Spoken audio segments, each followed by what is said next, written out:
Assalamualaikum warahmatullahi wabarakatuh. Saya Firman. Dan saya Taufik.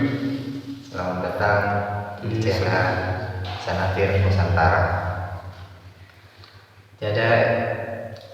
Jadi pada kesempatan kali ini kita akan membahas tentang korupsi 300 triliun dan dijatuhin vonis 6,5 tahun. Bagaimana? Menurut saya vonisan itu kurang pas karena kerugian yang didapat itu sangat besar, tidak sebanding dengan vonisannya. Jadi ya wajar jika banyak masyarakat yang kurang setuju dengan keputusan hakim. Tapi kan itu kan sudah melalui banyak pertimbangan sehingga dijatuhin vonis seperti itu. Dan alasan salah satunya pun kan hakimnya membuat statement kalau terdakwa dijatuhin hukuman seperti itu karena saat masa persidangan yang tersangka ya melakukan bertindak dengan sopan, dan alasan lainnya pun karena masih ada tuntutan untuk membiayai anaknya. Ya, sebenarnya kan itu kan tidak ada hubungannya dengan hukum. Dari mana? Jadi kan gini, masa iya nentuin hukum karena dia sopan, karena masih ada tanggungan. Ya kan yang pastinya kan dia kan melakukan korupsi, dia ikut andil dalam korupsi, sehingga ya meskipun ada tuntutan, meskipun dia sopan, bagaimanapun ya tetap harus mendapatkan hukuman yang setimpal dengan apa yang dilakukan. Ya mungkin karena kesopanannya ya, hati sang hakim kan tersentuh gitu. Ya nggak bisa gitu kan, hakim nggak bisa nentuin hukum hanya lewat perasaan. Tapi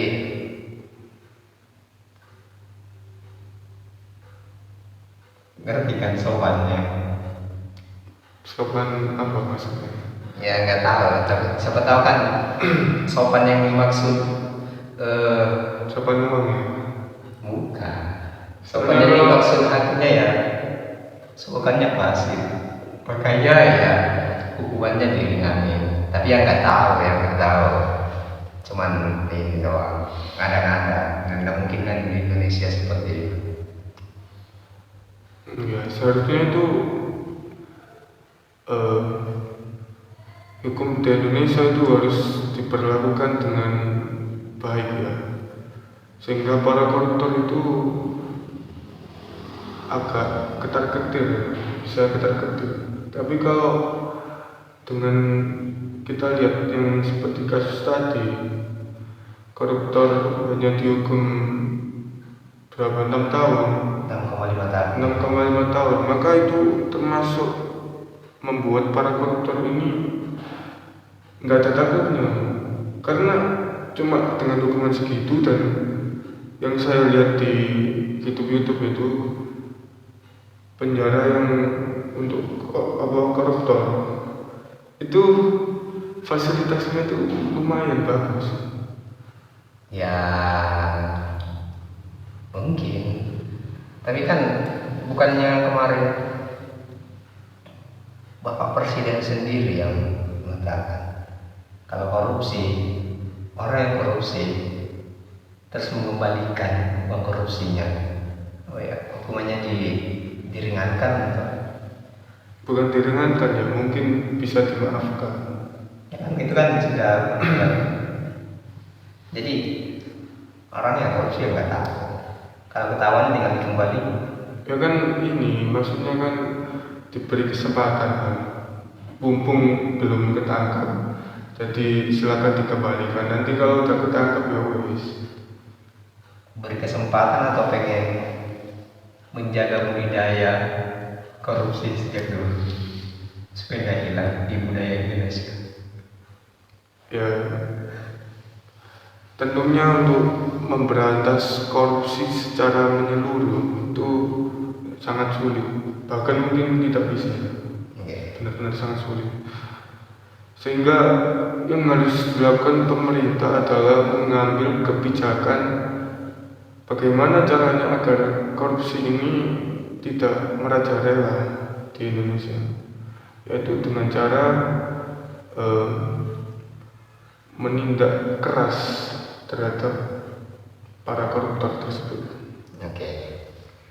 Tapi yang jadi permasalahan di sini kan, orang-orang hanya menyorot hukumannya dong. 6,5 tahun. Harusnya kan bukan hakimnya yang didesak. Kenapa terus dibully gitu kan? Kenapa hukumannya hanya 6,5 tahun? Harusnya itu yang dipertanyakan dan harus diusut tuntas orang-orang yang dibaliknya. Bukannya kan pengakuannya sendiri kan gitu. Dia kan hanya membantu temannya itu korupsi. Berarti dia bukan siapa-siapa di sini, bukan direktur, bukan apa. Sedangkan korupsi seperti itu ya nggak mungkin hanya 1-2 orang, pasti banyak yang terlibat dan tidak mungkin kan aktivitas tambang itu kan berjalan tanpa adanya sepengetahuan dari gubernurnya, mungkin kepolisian, warga setempat. Jelas-jelas kan mobil keluar masuk, jalan rusak, terus pasti kan jelas ya. Nah, jadi permasalahan kenapa orang-orang cuman kalau menurut saya ya mungkin kurang pas, tapi nggak ada salahnya juga karena Pak Mois tadi itu juga ikut terlibat. Iya, tapi kan dia kan cuma alat. Ya meskipun cuma alat, tapi kan ikut terlibat. Jadi mungkin kan untuk yang aktor utama, ya seharusnya yang mendalami ini tugasnya Partai Coklat. Ya nggak seperti itu. Ini kan orang nyerang hakimnya, membuli hakimnya. Nah, mungkin hakimnya kan di situ ngasih keputusan seperti itu, karena ya hakimnya tahu ini orang cuma alat. Nggak bisa, meskipun cuma alat, seharusnya nggak seringan itu. Banyak yang kasus-kasus yang lebih ringan daripada korupsi, tapi hukumannya lebih berat daripada itu. Ya, karena mungkin karena tadi sopannya. Kan, ya masyarakat itu kan terkadang kan hanya menilai dari apa yang dilihat kan. Nggak melakukan pendalaman dulu. Nah, itu kan sudah ada tugasnya dari KPK, terus Partai Coklat. Itu kan seharusnya kan mereka kalau benar-benar aman, mereka akan menjalankan tugasnya dengan baik. Ya, iya. Cuman masalahnya kan kenapa nggak didesak gitu, untuk cari tahu siapa orang di belakangnya gitu. Kenapa mesti banyak fokus sama Pak Morfi Mois dan hakimnya dibully, istrinya dibully.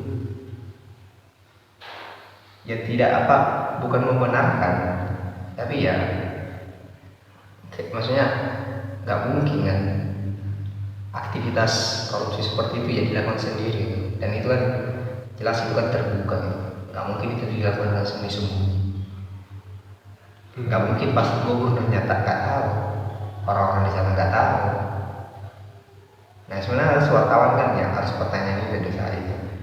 Kalau kepolisian di sana nggak tahu, nggak mungkin kan. Nggak mungkin kan warga di situ ya cuma tinggal diam gitu.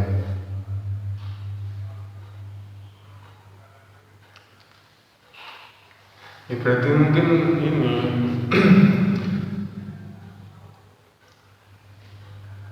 Ya memang nggak mungkin kalau uang segitu banyaknya dipegang hanya satu orang, pasti ada aktor lain di baliknya.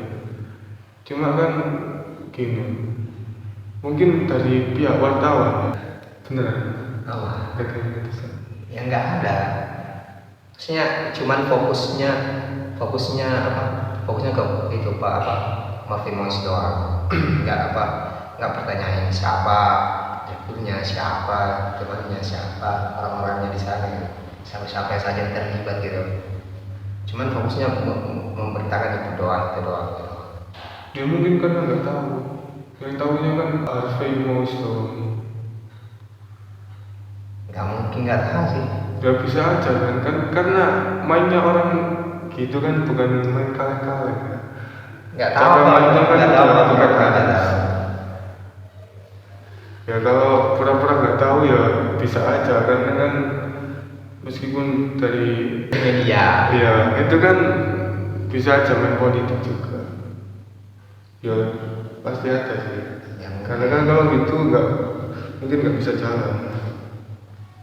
Tapi ya terlepas dari semua kan kita kan bukan ahlinya juga gitu kan. Cuma kan kita kan sebagai masyarakat kan pengen kurang ini ya kayak merasa kayak kurang adil. ya. Tapi kan yang nggak usah heran ya. Kalau hukum di Indonesia seperti itu, ya orang kampanye joget aja bisa menang.